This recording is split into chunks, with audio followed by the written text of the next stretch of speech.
In this video, we're going to start to talk about polygonal modeling in Blender, and this is an example of what you can do with hard poly modeling or hard polygonal modeling, which is a technique that will help you to create really hard-edged models like architecture, for example.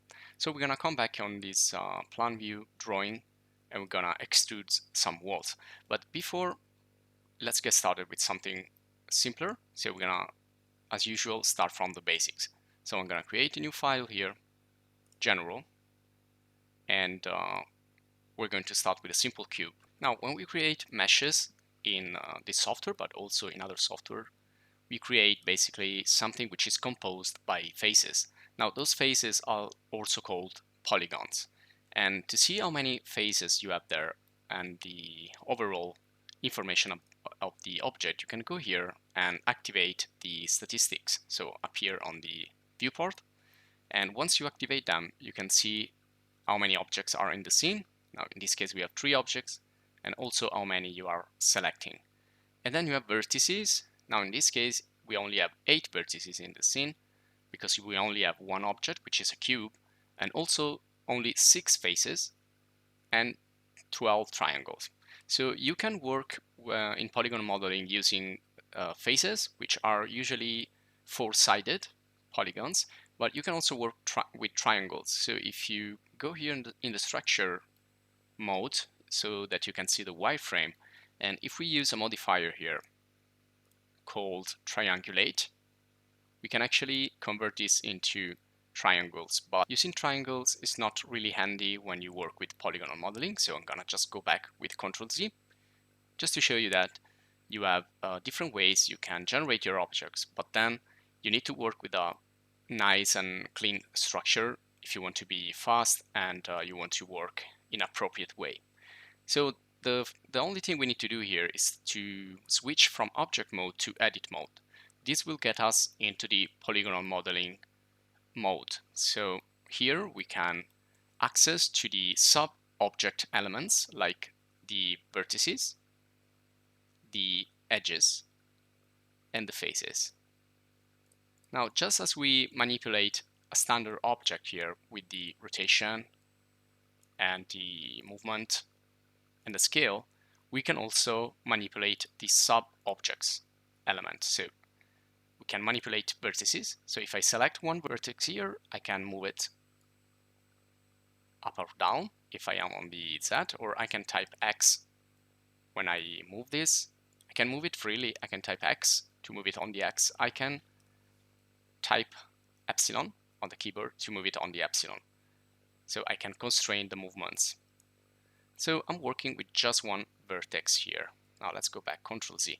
Now if I select more than one, for example these 2, well, I'm actually working with the edge because 2 vertices make one segment or one edge. So if I move up and down, I'm moving both of them, which is the same thing of moving one single edge. So if I select the edge here and move it up or down, it's gonna do the same thing. Now when we select more than one edge or more than one vertex, I can also use the rotate. And also remember that you have axis, so you can rotate based on axis, and I can use the scale. Now, in this case, I can only use this epsilon scale.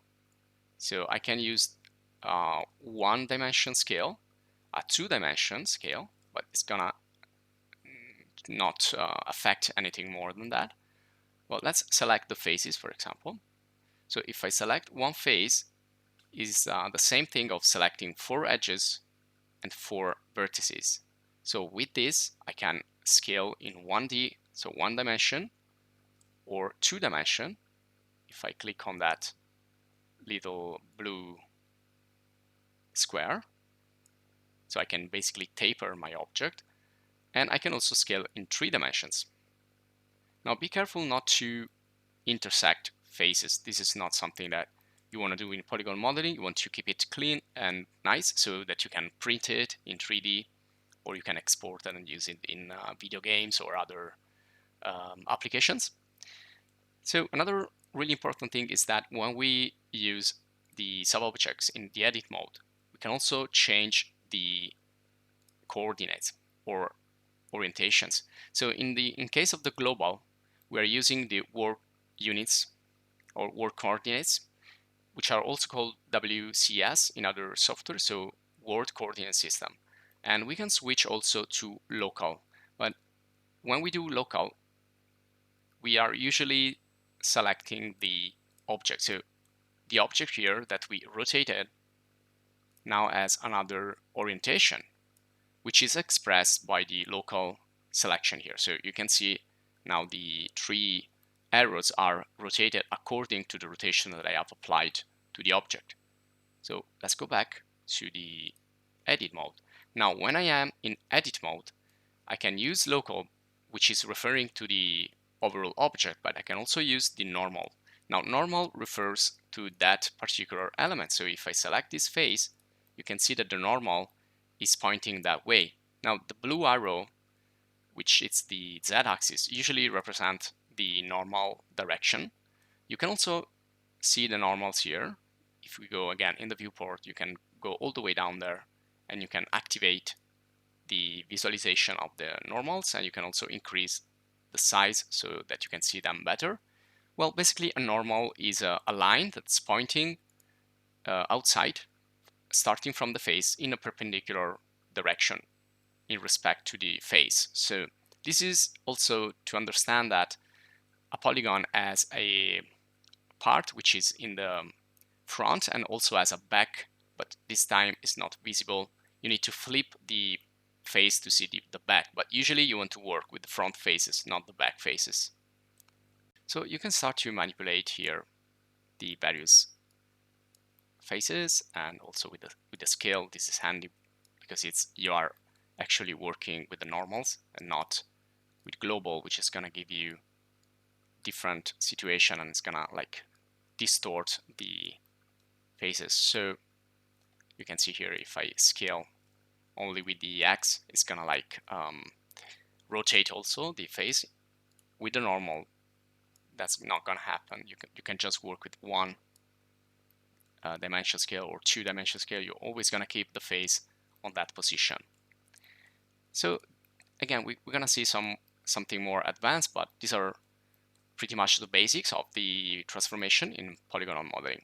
Now, if I create a new object, first of all, I need to go back to object mode, click on add, and create a cube again. Okay, now when I create a cube like this, if we expand the transform here, I can set up a correct measurement. So I can set this to 1, 1, 1. So this is going to be a perfect cube with 1 meter on each side, on each direction. So I know for certain that this is 1 meter times 1 meter times 1 meter. But if I select this one here, I don't really know which are the actual dimensions of the various sides or the various edges. So if I can do this and say 1, 1, and 1, just like the cube here, but you can see that this is not the actual dimension of that. So it's this one here is probably the bounding box around the object. So these are not the real measures for this. So when we go to edit mode and we start to manipulate the object, you're not going to have the opportunity to set up your correct measurements. But what you can do is select, and when you go into edit mode and you can select, for example, a point or a vertex like this. Now you can use the coordinates as well from here. So you can set up, if we go to global, for example, I can say, okay, place this one here exactly to that point, to that Z coordinate, or I can do that also with the edge. If I want to place this in a precise position on the Z. Okay, and also, for example, if I want to place everything on precisely on the floor here on the grid, I can select those two and say, okay, place this to 0. And well, make sure that you are not in local. You can see here also you have global and local. So I'm gonna go to global and set here 0. So it's gonna put those points exactly on that grid height, and then I can select these other two and say the same thing. So I can say 0. So I know now that this model is standing here on the ground precisely. So I can still work precisely using the polygonal modeling, just I need to use different tools. Now I'm going to go back into the previous scene and I'm going to show you some more advanced features. Now we saw in the previous videos that we can model elements starting from curves, so we can, let's go back just a second to lesson 12. We saw how we can use, for example, the NURBS modeling or curves modeling to create revolved shapes, and also loft, and also sweep if you want to do an extrusion along a path.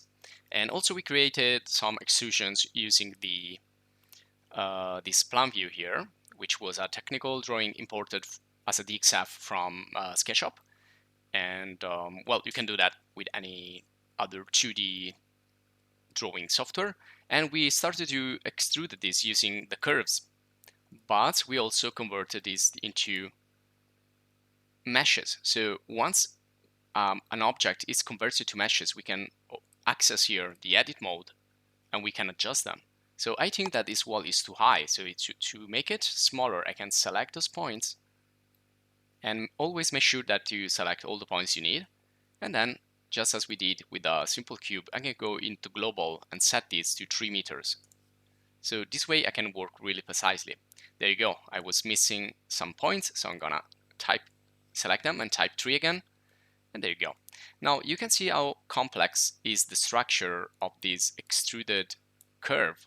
And this is the, well, not the problem, but the, let's say, drawback when you work with curves and you extrude, that usually is going to extrude all the points. So unless you decrease the number of points and simplified the curve, you're going to have a lot of polygons here, a lot of also triangles, which are really not going to be handy, and you have all these strange lines. And also when you work with booleans gonna create these strange lines usually. So my suggestion is, once you understand the technique of working with polygonal modeling, you can use that. It's better than extruding with curves. And it's also precise, so I'm gonna show you that in just a minute. So you can do the same thing with the other objects. You can, once you have created the object, you can convert it into a mesh, and then you can work with that in the polygonal modeling fashion. So you can access the points and vertices and